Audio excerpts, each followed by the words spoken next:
There's a number that can change a person, and for a lot of operators, that number has a private equity firm attached to it.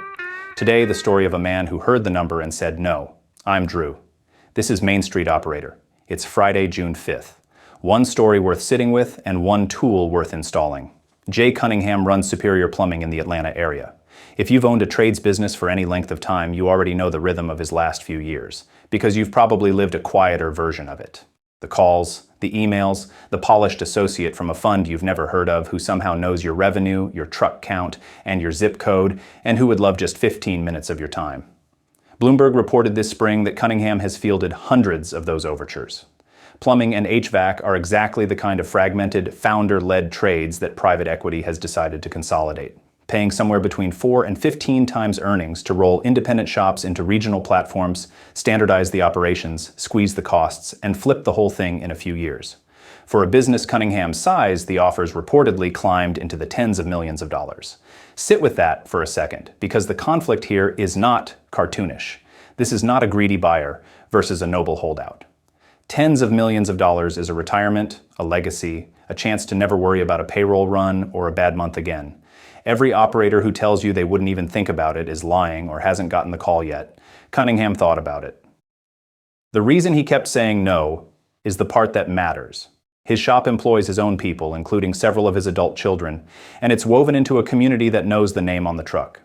He looked at what tends to happen after the handshake, the new dispatch software that doesn't care who's been loyal for 20 years, the service tickets that get longer, the pricing that creeps up because the spreadsheet in another state says it can, and he decided the number wasn't worth what came attached to it. Here's the turning point, and it's subtle.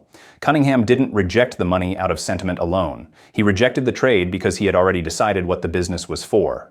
It was not a financial instrument to be optimized and exited. It was the thing that fed his family and anchored his block, and you cannot sell that and keep it at the same time. Once he was clear on that, the hundreds of calls stopped being temptations and started being noise. The lesson for the rest of us isn't never sell. Selling can be the smartest thing an operator ever does, and a fair number changes lives. The lesson is to decide what your business is for before someone with a checkbook decides for you. Know your number, sure.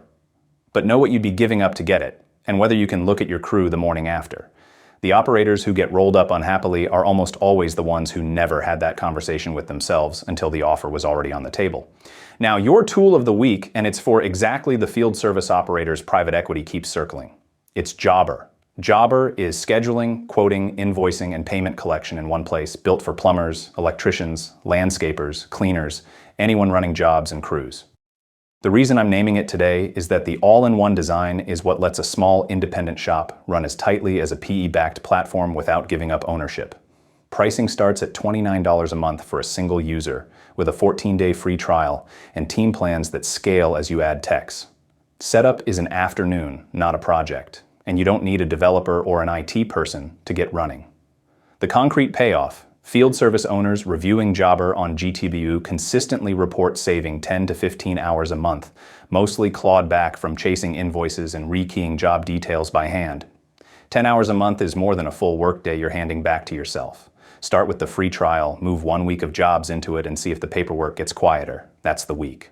Decide what your business is for and tighten the operation so the choice stays yours. On Monday, I'm back with 3 more stories off the operator wire. I'm Drew. This is Main Street Operator. Take care of your people.